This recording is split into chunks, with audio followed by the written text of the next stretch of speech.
Welcome to Econ 102, where economist Noah Smith and I make sense of what's happening in the news, technology, business, and beyond through the lens of economics. Let's jump right in. Let's get into it with you made the positive case for Joe Biden, and that was a follow-up to a piece you wrote a few months ago, which was the case against Trump. And it's good timing because we see a lot of people starting to say, hey, I won't vote for Joe Biden. They also say they don't want to vote for Trump. So people are kind of opting out, and you come out and say, hey, I'm willing to vote for Joe Biden, or I'm willing to make the case why Joe Biden has been a good president and would be a good president. So let's get into that case today. Right. So do you want the problems with Biden first, or do you want the which I started that post with? Yes. Or do you want the good things first? Let's start with the problems, and then we'll get to the good things. All right. The main problem with Biden is actually spending. People are like, "Oh, Gaza, blah blah blah." No, shut up. No, the problem with Biden is spending. Our deficit is too high. It's very high, partly because of interest costs, partly because taxes are really low right now, and partly because we've done a lot of spending. Now, some of the spending is for things like industrial policy that I want. Obviously, my spending priorities are good and everyone else's are bad. There's a large category of spending that Biden is doing that constitutes subsidizing already overpriced services without raising supply. Now, the Niskanen Center has this great piece from a couple of years ago called Cost Disease Socialism. That's a silly name, but it's a great idea, which is the idea is if you restrict supply and you subsidize demand, price will rise without you getting anything for it. And the Biden administration has done this on a number of fronts. Health insurance subsidies, there's been no measure to increase supply in the health insurance industry, and yet we're subsidizing healthcare through health insurance subsidies. Big increase there. Higher education subsidies in the form of rolling student debt cancellation. We have good evidence that most of that money ends up flowing to universities, not to students themselves. The universities just raise tuition correspondingly, to match the amount of new loans people are getting, and then people get them forgiven, and it's basically a taxpayer subsidy to universities. But yet there's no attempt to raise supply. And finally, there's the new housing subsidy, which is basically just paying people money to go buy houses, which is, again, not raising supply. It's a subsidy of demand. So there's all this spending. It's deficit spending. It's probably fueling inflation. It's weakening our fiscal position. It's crowding out things we need to do more, like industrial policy. And the problem or even just like, cash-based welfare, like a child tax credit, which I support. And so and it's not being matched by taxes yet. I mean, Biden's proposed some taxes, but they're not going to pass. And so anyway, yeah. So this is the big problem I have with the Biden administration. It is not about foreign policy, which I think Biden's foreign policy has been good. I think people have attacked Biden on foreign policy primarily because they can't think of any other vector of attack. And one problem is that we, in the 90s, we got, people, I was a kid, but people got very used to thinking of deficits as this bad thing. You could attack people on the deficit. And then Cheney's like, Reagan proved deficits don't matter. And then, and then we had big deficits in the Great Recession, big deficits in COVID. And so basically, people decided deficits didn't matter and you can't really attack people in the deficit anymore. But that actually is Biden's problem. So, people are like, the border, Ukraine, or no, border problem is a problem, but Biden has the same problem every other president, including Trump had, which is that the thing we need to do is actually against the law, which is restrict asylum. It's against the law and it needs Congress to change it, and Congress won't change it because that would give Biden a win. So that's the problem. So the border isn't Biden's fault, and Biden actually got really tough on the border. So he's been fine on that. Even it's a huge problem, but it's a problem with the law. And it's not a problem with Biden because he got tough belatedly, but he did get tough. And so, Trump, he basically did the same stuff Trump did, which is a lot of it is against the law and will be struck down by courts because the problem is the law. Border's fine. Ukraine is good. Gaza's stupid, but, any president would do it because America is very convinced that Israel is this important ally. We'll talk about that another day. But okay, but the problem is spending. With Biden spending, specifically one kind of spending on overpriced service industries. And was Trump doing the same thing, or where do Trump and Biden differ domestically in this way? So Trump didn't do that. Trump, by and large, did not increase spending on things like healthcare, housing, and higher education. They're the three H's, the triple H of cost, disease, socialism. Triple H: housing, healthcare, and higher education.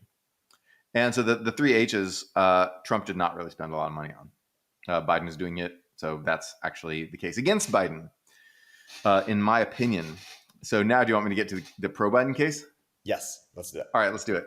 The pro-Biden case is that Biden has changed our economic policy fundamentally in a way that Trump talked about doing but didn't actually do, which is to say that my entire life, I've seen presidents say, oh, America's losing its manufacturing industries, manufacturing's leaving, America can't make anything anymore, blah, blah, blah. Obama said this and even made this documentary about this Chinese factory, blah, blah, blah. Trump said it. He bellowed at Carrier not to move its plant, and they ended up moving the plant. He, bribed Foxconn to build some sort of stupid assembly plant out in the middle of rural Washington. They, where there were no other factories, no clustering effects or anything. They took the subsidy and then didn't build the factory, and it failed. And, Trump did tariffs on China, but that didn't really result in appreciable reshoring of American manufacturing. So nobody actually did anything to reshore American manufacturing. Bush didn't, Obama didn't, and nobody did. Trump didn't. And yet Biden did. He came in and he did something, which is to say industrial policy. We are like, okay, we're going to focus on these couple of industries, and we're going to build some clusters in those industries, and we're going to subsidize some companies, and we're going to, do other regulatory reforms to help them, and blah, blah, blah. Biden actually came in and did something, and now you see this gigantic boom in factory construction. And that's huge. That's a thing I've never seen. That kind of boom in factory construction has not happened in my life. Never. And when I say a boom in factory construction, I don't mean just from, prices going up. This is inflation adjusted. When you adjust to the cost of building factories, we're building a crap ton of factories. That's new. That is something that has changed. I have never seen that before in my life, and Biden did it. And not only that, he did it in a bipartisan way. The CHIPS Act was bipartisan. The Inflation Reduction Act, which was the other one, was not bipartisan. But there was this bipartisan infrastructure bill. So 2 out of the 3 industrial policy bills were bipartisan. But, every president says, I'm going to bring our country together. Well, Biden did, he did bipartisan industrial policy. And now it's, we don't know that it's working in terms of building a durable, dominant manufacturing sector and all those things we'd like to do. We don't know. We won't know for 20 years, and we'll have to keep doing more and iterating and trying different approaches and observing our failures and doubling down on the successes and all this stuff, right? That's how every successful country has done industrial policy. That's how Korea did it, Japan did it, Taiwan did it. That's how all these countries did it, right? Germany. And we're going to have to do that. It's going to take a sustained effort. You can't just plunk down a bunch of money today and then everything's happy forever. That's not how it works. But Biden started doing it, and we can see that it's actually having a result in terms of getting people to build more factories. That's a real thing that's happening. And so to me, that in and of itself is enough to reelect Biden. He has had a transformative economic policy in exactly the way that everyone's been talking about forever and has not hitherto done, and he did it. And can you say more about if Biden doesn't win and Trump wins? Are you worrying that progress will no longer continue, or what is yes, this? Absolutely. One reason is because we saw with TikTok that Trump is buyable, and a guy named Jeff Yass, a billionaire named Jeff Yass, who's kind of a arm of the Chinese Communist Party because he owns a large share of TikTok. That guy was bought by the CCP, and that guy bought Trump by going to Mar-a-Lago and offering him a bunch of money. And then Trump is like, okay, I'll come out against the TikTok ban, right? Almost all the industrial policy stuff is aimed at China. China doesn't want us to do any of those things. Export controls, it doesn't want them. Trump started export controls, but that was before he landed in financial trouble and the CCP realized that he's just a guy who can be directly bought. He started export controls. They were kind of at a low level, but then Biden really raised the export controls a whole lot. Trump, my bet is that he will weaken them dramatically because China will simply pay him to do so. The industrial policy, China doesn't want that competition. China will simply pay Trump to kill Biden's industrial policy. China will pay Trump to do whatever it wants. And that's a case against Trump. But remember, my post was about the affirmative case for Joe Biden. If he was running against Ron DeSantis or Vivek Ramaswamy or whoever, any of these people, right, then I would still want to vote for Biden because of these things. I can make many cases against Trump. Anti-Trump is very easy to do, without resorting to like Trump derangement syndrome or whatever. It's still easy. Trump sucks in many ways. But the positive case for Biden doesn't depend on Trump being bad. It's simply he has done a good job. Oh, by the way, there's more about positive case for Biden, but go ahead. Well, no, get into it, because then I was gonna change the subject on Biden. Right. Oh, so the other positive case for Biden, without even going to foreign policy, is inflation. So inflation came about as a result of a number of things. As a result of the spending that we did under Trump during COVID, causing all these excess savings that people then spent down, because of the extra spending that Biden did during his first year in office, because of supply chain snarls in 2021, oil price shock in 2022 from the invasion of Ukraine, and food price shock. And so there are a number of factors that contributed to this inflation. Biden spent too much in 2021 and exacerbated the inflation, although, that was a small percent of the cause. Like, we would still have had high inflation without that, but it poured fuel on the fire. And he and the Fed didn't get started fighting inflation until 2022, which was a mistake. They should have started in 2021. They started too late. But they eventually did, and it worked. And so Biden did a couple of key things to fight inflation. Number one, he reappointed Jay Powell. And this was in the face of his own party, because there were a lot of progressives who thought easier monetary policy is good because it reduces inequality and it boosts jobs and blah, blah, blah. There's a long tradition of progressives saying like low interest rates are good. Ironically, Trump also thinks low interest rates are good. So Trump is like the progressives in this sense. Trump has many of the bad ideas of progressives, right? So this is one of them, is perma low interest rates. No matter, screw inflation, we'll just have perma low interest rates, because it reduces the value. It makes it easier for Trump to pay his own debts. That's why he does it. He's just insanely venal and corrupt at a personal level. But so a lot of progressives said, Biden, you need to appoint, someone who will keep interest rates low, and even in the face of inflation. Biden said, no, I'm reappointing Jay Powell. Powell was promising to get tough, and he did. He raised interest rates a bunch. That helped cool off inflation. The other thing Biden did was oil. So there was this oil price shock early 2022 because of disruption of oil supplies from Russia because of the Ukraine war.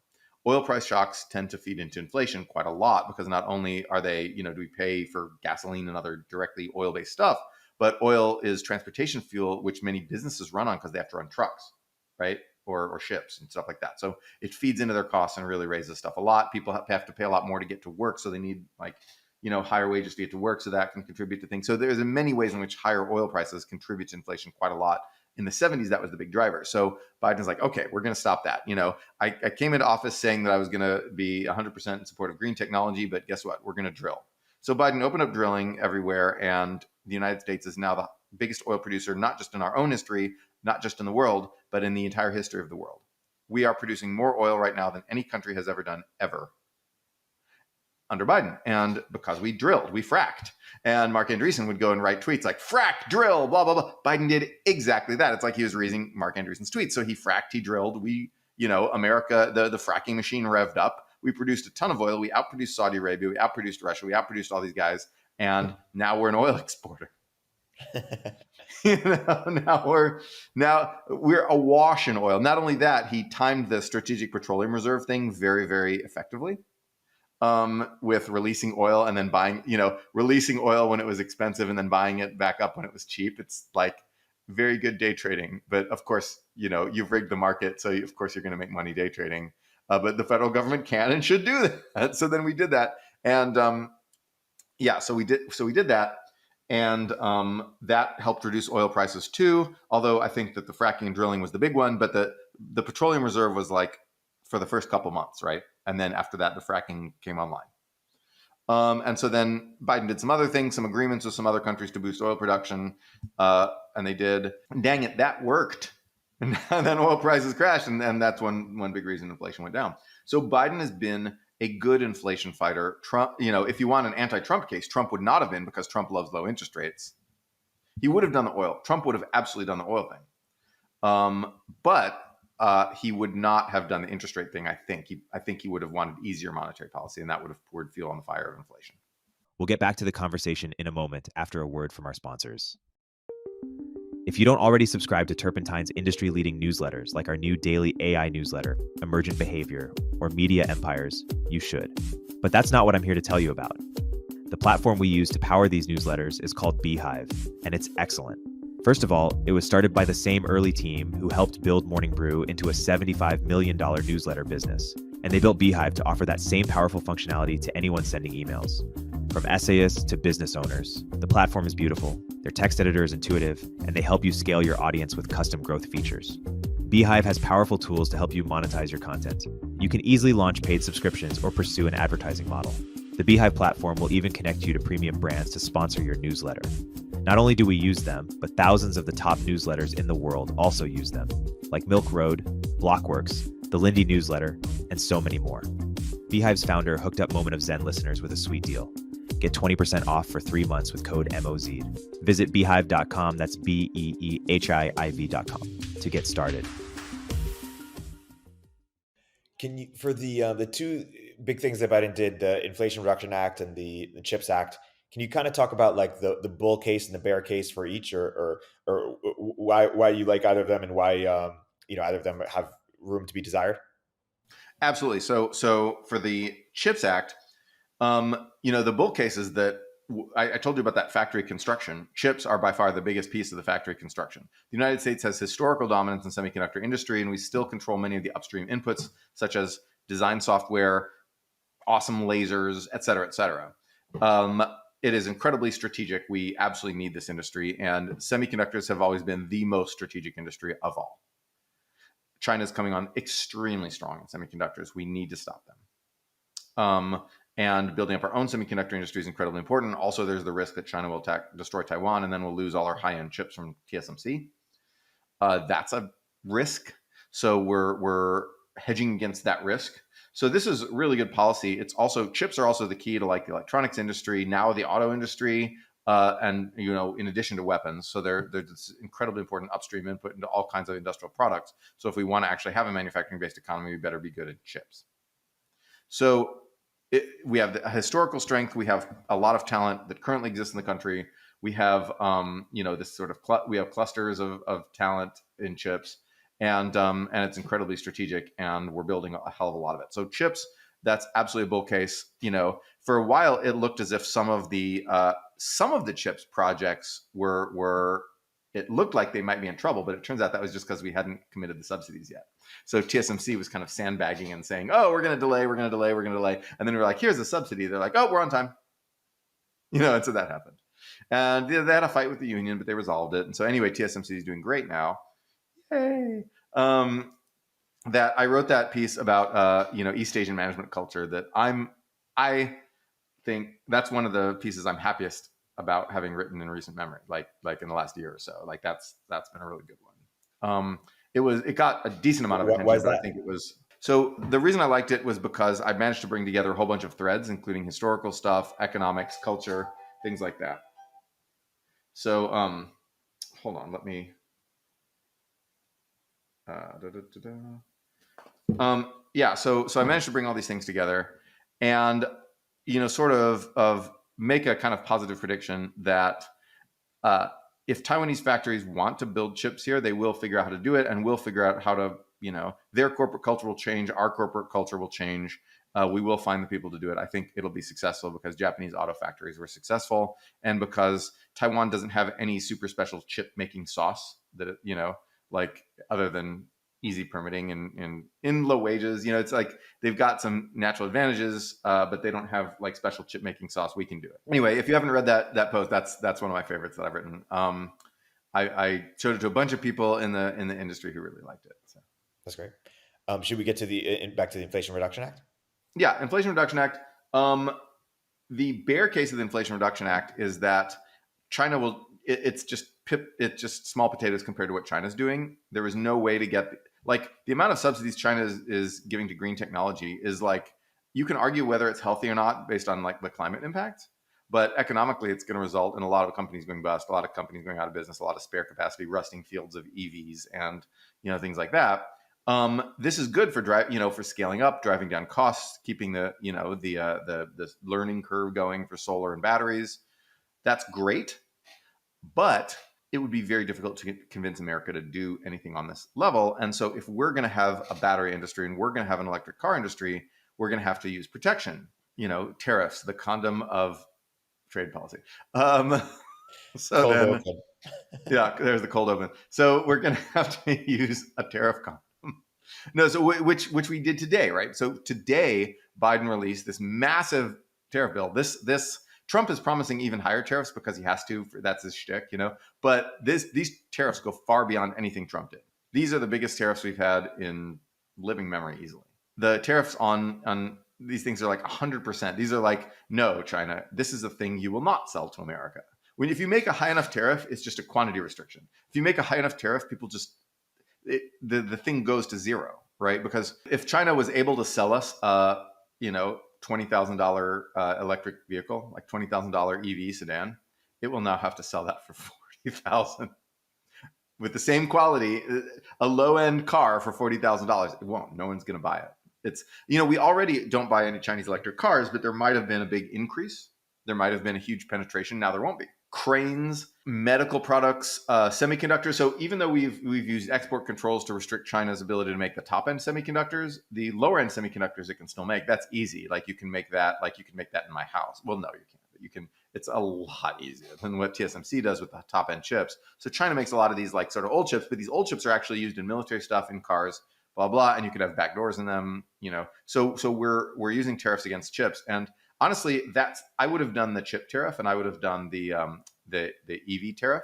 But the problem, there's a bunch of problems with the tariffs. But first, let's go to the problem with the Inflation Reduction Act. We need tariffs to make it work. The other problem is permitting. So it's chip fabs are relatively easy to get permitted because they're out of the way and they're not very big. So the permitting is relatively easy. Also because we have expedited permitting for them, because we consider it so strategic. Permitting for battery stuff is very easy. So California builds tons of batteries, and if California builds it, anywhere can, right? We're the crappiest permitting state in the union. So California is building tons of batteries, and so that's. But there are two problems: are solar and transmission, because they take a lot of land, solar takes a lot of land, and transmission cuts through places, and so then you get NIMBYs. Right? You get these people saying, I don't want this unsightly solar farm. How can you claim to be in favor of nature when you covered this beautiful desert hill with an ugly solar plant? And these people who sort of pretend to be environmentalists, but are really just grumpy old boomers who want their nice views, out in the country, will try to block solar farms, and they'll do it by suing under NEPA. And then the Sierra Club's out there suing solar farms under NEPA, right? Protect the environment by stopping green technology. So the problem is that progressives have been chronically unwilling to do permitting reform because they've been chronically unwilling to go against A, the lawyers who make their living off of doing these lawsuits, and B, NIMBYs, because Democrats have a lot more NIMBY constituency than we like to think. Whether Republicans would be any better is an open question, because there's a lot of Republican NIMBYs out in the country. But there's a lot of Democrat NIMBYs too, and there's also lawyers, and the lawyers come up with all sorts of ideas about why we need to keep permitting, all this permitting crap, NEPA and CEQA and all this stuff. But ultimately, it comes down to like, we are lawyers. We want to control things. This is what we do. And so, sorry, lawyers. That is why Democrats are unwilling to kick the lawyers out of the bus, right? Throw them under the bus. So Democrats have been very unwilling to do permitting reform. They are the big holdup. It's not clear whether Republicans would be better if in office, but Democrats are certainly the holdup, and that's a big problem. Transmission. We have NIMBYism, and we also have a lot of other stupid regulations on top of that about where power lines can go, which were made for the time when we could build little natural gas plants next to everything. Now we have to build some big solar farms out in the middle of nowhere and run some big current lines, into town. That's harder because you have to cut across a bunch of people's property, and they don't like that, so they sue. It's also, our interconnection queue system is not built to handle that. Not built to handle like a few big lines from like one big farm. Remind me, what's the connection between this and the tariffs? Oh, so it's not. There's no connection. So this is the Inflation Reduction Act. So the two big problems with the Inflation Reduction Act are China and permitting. Got it. You said tell me the downsides. Yes. China and permitting. We talked about China. Now we're talking about permitting. So permitting is a big problem, and Joe Manchin's been trying to change it. I was co-keynote speakers with Joe Manchin the other day at this thing called Chapter X in Los Angeles, this VC conference. And it's great, because he likes permitting reform. I like permitting reform. I don't agree with everything Joe Manchin's done, but permitting reform, that's a good one. So you can hear my Texas accent start to creep back in there, by the way. Permitting reform, that's a good one. Anyway. I like your NIMBY accent. Pardon? Your NIMBY voice is like much softer, like almost Mickey Mouse. Yeah. NIMBY voice. This is my California NIMBY voice. Yeah, exactly. I don't want to. Apartment buildings are bad for the environment. College students are a health hazard. That's how I imagine this, little old lady in Vacaville or something. All right. Anyway. But okay, so those are the main problems with the Inflation Reduction Act. The thing is, though, I'm optimistic because I think, number one, tariffs on China were probably coming for other reasons. So that, because of national security stuff. We don't want Chinese chips and all our stuff because they could backdoor it and suddenly make all our ships crash into bridges, et cetera. So we were probably going to tariff that anyway, unless, Trump was president and they bought him off and he didn't do it, right? I'm very pessimistic on the chances of Trump doing anything that will interfere with China at this point. So it's a high stakes election in that case because China is our biggest threat by far. Let's go. So first on the tariff, John Arnold tweeted something along the lines of, he said, because climate change is a problem, mass adoptions of EVs is vital. Adoption is slowed because lack of low-priced options. U.S. companies are unable or unwilling to make low-priced EVs. China is the global leader in low-priced EVs, but U.S. just hit China with 100% EV tariffs. Where is he wrong in his logic or his implications? So with tariffs, the tariffs will be effective at getting some EV manufacturing out of China. It will go to Mexico. So BYD is actually not going to try to set up in Mexico, but other Chinese automakers will. And their quality is all the same because they steal all these other stuff constantly, right? Like BYD has a very, very good, they're very, very good at making efficient factories, but you're not going to see much of a quality difference between various Chinese EVs, I think. But China, and then they're all pretty good. They have high defect rates. So in that sense,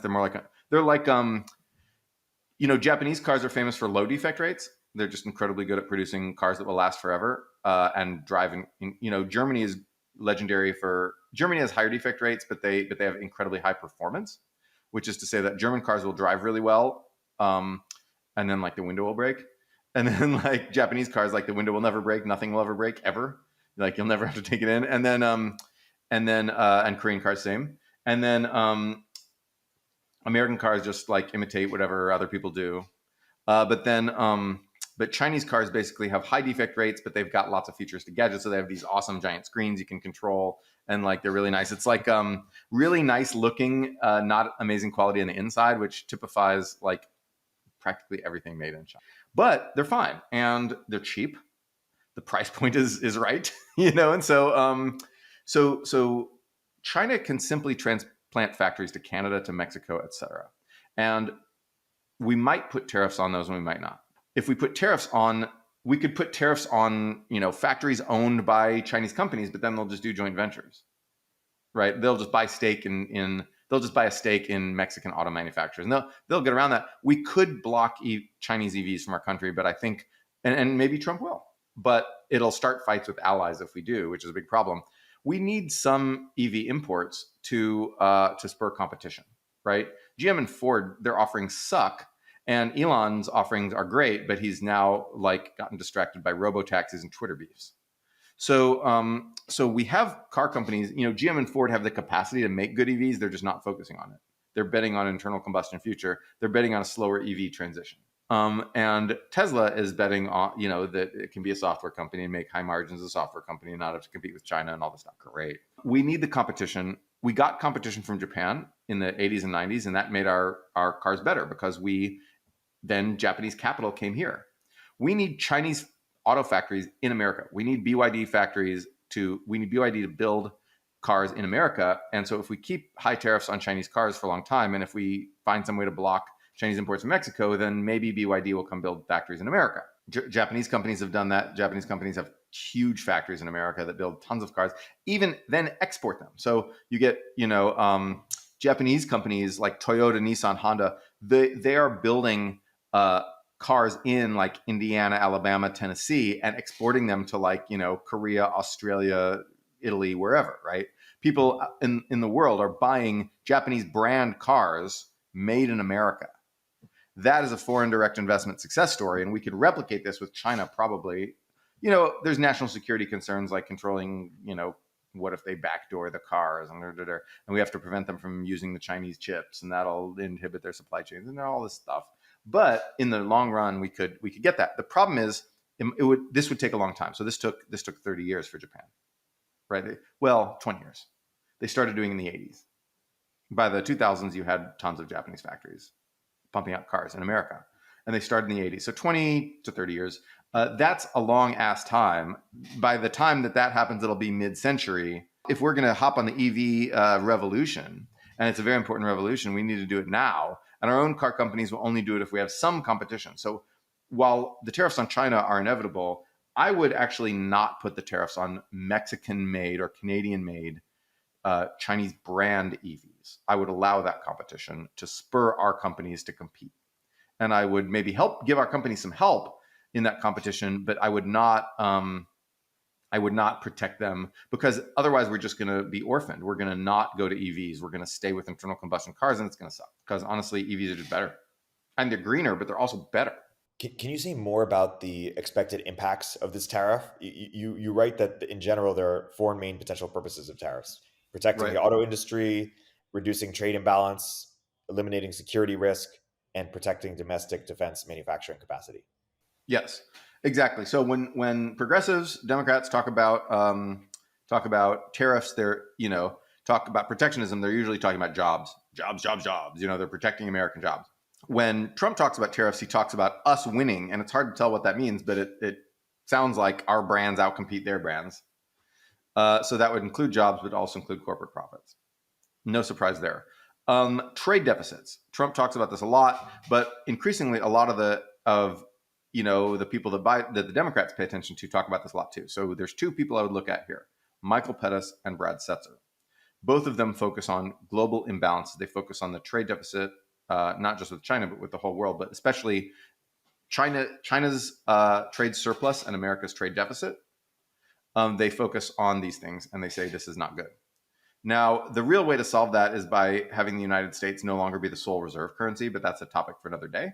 And that actually is something that Trump is now going to address, although he might address it in a chaotic and counterproductive way.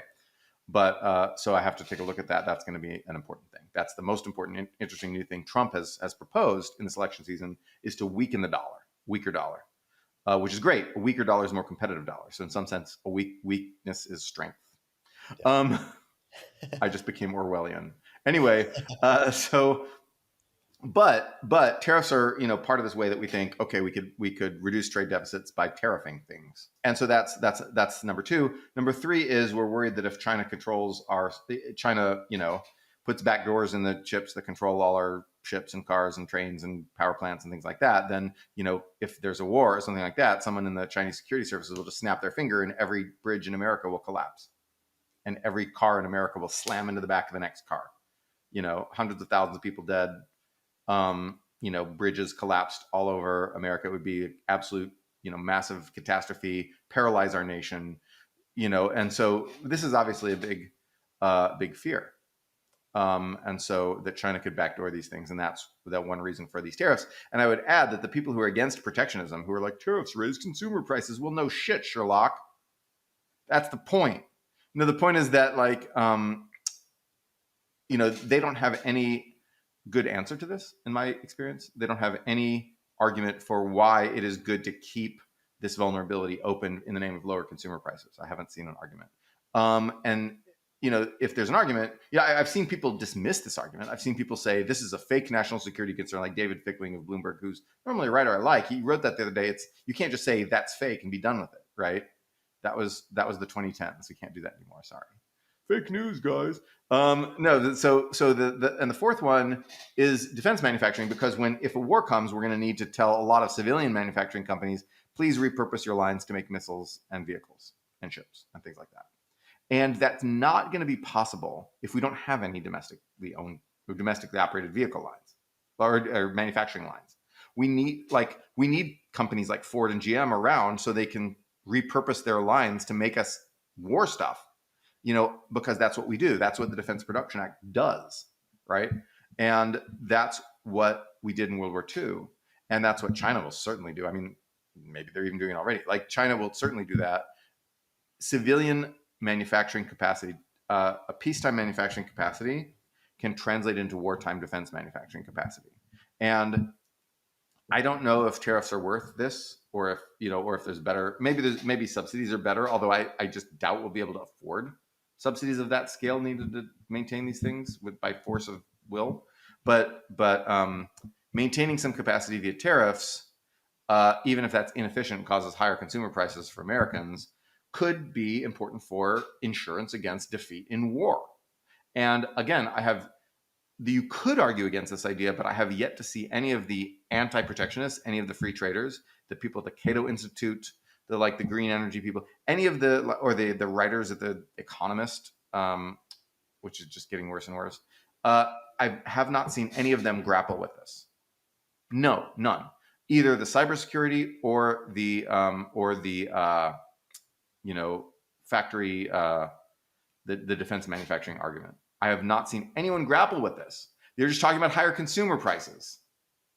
And so you need to grapple with this. You can't sweep it under the rug. You can't wave it away. You can't just call it fake news and walk away. You have to think about this. And so I don't know whether tariffs are always the best policy for this. I don't know whether these particular tariffs are the best for it. I actually suspect they are. I think that other policies in conjunction with tariffs would probably be good. I think we should do this more multilaterally among our allies, and that's true for almost every policy we do. You said other policies. Yeah. What are other alternatives or additional subsidies? Subsidies. Non-tariff barriers are another one. There's basically regulatory barriers that our companies can pass and Chinese companies can't pass. Subsidies, non-tariff barriers. Basically, those are the other things that you would do, and those may be better. Like non-tariff barriers are hellaciously effective, actually. Yeah. One problem is it's hard to target them at a specific country, so they end up hitting your allies too. Japan found this. Europe and Japan. Europe is actually the king of non-tariff barriers. Like Europe has we have this giant Byzantine code. We'll change one line. Oops, China, sorry, you can't sell EVs here because you don't meet this one line. And so, is your litmus test for tariffs basically, is this product critical for our security? Is that basically the litmus test? Yeah. Yes. Makes sense. It is crazy how China had such big GDP growth for so long, while also having so many, regular controls over their economy, or we're worried about tariffs and the effect that it will have on prices. Did China grow at that rate in spite of its trade policy or protectionism, or because of it? So China's protectionism actually, no, in spite of it, because during China's era of hypergrowth, they were not very protectionist. Got it. They did have a few tariffs and stuff like that, but actually not very high. And so GM sold a ton of cars in China. Got it. And China bought all our chips. Like the reason we're doing export controls, the reason we're able to do this is because China, 10 years ago was buying just ass tons of American chips every day. But does banning Google or Facebook, et cetera, does it help them or hurt them? That hurts them. It hurts the economy. But it's consistent with their political imperatives. Like they want to keep out foreign ideas. If I can go on a little tangent here, I think that if China had opened itself up to the foreign internet, it would have dominated the global internet. The reason is because China has 1.4 billion people, and that's more than that's twice as many as there are white people on the planet, first of all. And that's all the developed democracies together don't have as many people as China. China would have absolutely dominated the global internet. It would have been the king of, and now India will be, right? Because they have all these people and they're not cutting themselves off from Google, Facebook. Maybe in the last question on the China topic, I know it's a big question, but can you summarize the key differences or evolutions on America's approach to China, kind of like an overview or wrap it in a bow between Obama, Trump, and then Biden? And I know in some ways they're a continuation. So Obama basically was thinking in the old model, He was thinking we need to engage with China so they'll open up their markets and they will become a more democratic, open, liberal, peaceful country, blah, blah, blah. It didn't work. It actually worked a little bit in like the 90s and 2000s. That was like, it did work some, but it just didn't work enough. And the idea was, oh, America's just got to innovate faster. We got to just, your innovations just get stolen in a week. That doesn't help. You're just operating as free research for Chinese companies at that point. Innovate faster. No. So that was stupid. But Obama was not one to break with tradition on a lot of things. Like even on fiscal stuff, like he was a very traditionalist guy in terms of ideas. He was conservative, small c conservative in a number of ways. Trump broke the mold in terms of ideas, right? He did some export controls, not as much as Biden, but some. He did tariffs. He did, again, not as much as Biden, but some. He did, he yelled free trade is bad and China's bad. We've got to fight them. We've got to win. This was a huge paradigm shift. So Trump changed ideas, but his policy changes were not very effective. We saw there was a little bit of an increase in our trade deficit with China, but not really a decrease in our trade deficit overall. We saw China just reroute stuff through like Vietnam to the small extent that we stopped importing Chinese stuff. Not very effective. The tariffs had like a little bit of an effect. But then, and then the export controls were like small potatoes. Then we ramped them up later. But Trump broke the mold. Trump and his victory in 2016 made everyone realize that you weren't going to win by saying free trade, engagement. You'd win by bashing China. And that made it bipartisan. And bipartisan things endure in America. Bipartisan things endure and unipartisan things die, basically. That's how America works. And so China became a bipartisan thing, but Trump is the one who was the catalyst. He was the meteor who crashed in this rickety, tottering old intellectual structure of engagement, and free trade, and basically knocked it right over like a wrecking ball. And then Biden comes in and starts trying to build something from that wreckage. Let's build a different thing. And industrial policy and higher export controls and higher tariffs and things like that are all attempts to build a different thing out of the old, to replace the old thing that Trump smashed. Trump was destructive, Biden is constructive. And I think those are both important. I give Trump credit for this. I think this was a good and needed thing that Trump did, but he wasn't necessarily capable as a person of going farther. And in his second term, there's a good chance he might backtrack on it simply because China might pay him to reverse the earlier things he did. It's really interesting. It's like, it's almost like, sometimes in a business, there's a founder who gets a business to like seed or series A, but then can't get it any further. And then, a more professional seasoned CEO comes in and, takes everything the founder was trying to do and actually makes it great. And it seems like that's kind of how you're describing Trump and Biden in some ways. And it's almost like maybe in the future, they'll be seen as like a necessary tag team of presidents. And we've seen this several times before, actually. We've seen this with, Eisenhower couldn't have built the interstate and Nixon couldn't have created the, environmental and, laws without the New Deal. And, could Reagan have deregulated without Carter being a deregulator? Maybe, but Carter did much of the work. And Clinton definitely couldn't have like ended welfare, the old welfare system and made a new welfare system in its place without Reagan, right? And so we see, in fact, the New Deal may have not even happened without Hoover sort of going in a slightly more pro-government direction on his own before Roosevelt. And so we've seen bipartisan stuff endures. When you have tag teams of alternating presidents trying to one-up each other, one-up the other party with similar things in the same direction, the policy endures. The New Deal built a bunch of stuff and that endured, while simultaneously creating social insurance, that endured. And then, Reaganomics, cut taxes, rationalize welfare, blah, blah, blah, that endured. And so I think that strategic policy with regards to China will endure. And Trump was the one to get that started. That was important. That was necessary. But I think he was not able to move it past just the destructive stage. And now if we elect him, he will probably roll it back because someone will just slip him some cash. It's interesting because the thing that people were excited about Trump in the beginning was that he doesn't have to be bought because he's so rich, but now that he's maybe bankrupt. Right. They were thinking in terms of a discounted dividend model instead of a free cash flow model. Anyway, no, they weren't thinking of cash flow. Trump is illiquid. Trump probably has his fame gives him assets that make him rich.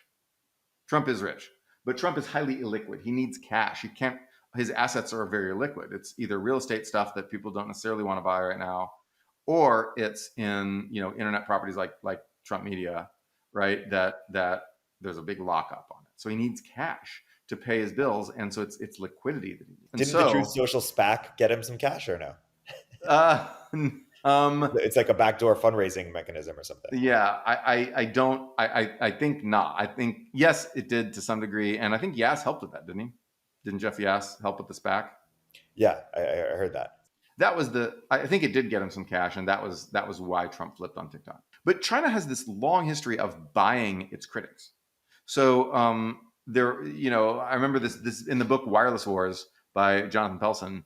There was this vivid anecdote of this British guy who was like the main critic of having Huawei in UK networks. And then Huawei hired him, and he became the biggest advocate of Huawei and because he had been this critic before, he had all the street cred, right? And so he could go and say, well, I was a critic, but now these things are fine. And so, people didn't just say, oh, hypocrite who just got bought, but he was, he got bought. And so Trump, there's like Trump has the credibility of the base. He can claim to be anti-China, and some people, and at least his base, and some other people too, will believe him simply because he was yelled a lot about China in his first term. He can cancel export controls. He can cancel, make a bunch of loopholes for tariffs. He can cancel industrial policy that would give us a chance of competing with China, and he could abandon Taiwan. And people will still say Trump is pro-China. It was anti-China. People will still say Trump is hawkish on China because he has that reputation. And if you think this can't happen, look at Nixon. Only Nixon could go to China. Only Nixon can go to China. Maybe that's let's wrap on that because I have a 12. In the next episode, we'll do a bigger listener mailbag. We got some great questions that people submitted. Please encourage people to keep submitting questions. Noah, this is a great overview of your Biden and China piece. And as always, until next time. Until next time. Econ 102 is a podcast from Turpentine, the network behind Moment of Zen, In the Arena, The Cognitive Revolution, and more. If you like what you hear, subscribe and leave us a review in the App Store. You can keep up with both of our Substacks for written analysis of the topics we cover in the show at noahopinion.substack.com and eriktorenberg.substack.com. Thanks for listening. Hey everyone, Eric here. At Turpentine, we're building the first media outlet for tech people by tech people. We're the network behind the show you're listening to right now. We have a slate of hit shows across a range of topics and industries, from our AI and investing cluster of podcasts to shows that drive the conversation in tech with the most interesting thinkers, founders, investors, and influencers, like Econ 102 with Noah Smith. We're launching new shows every week, and we're looking for industry-leading sponsors. If you think that might be you and your company, email me at eric@turpentine.co. That's ERIK@turpentine.co, and let's partner together.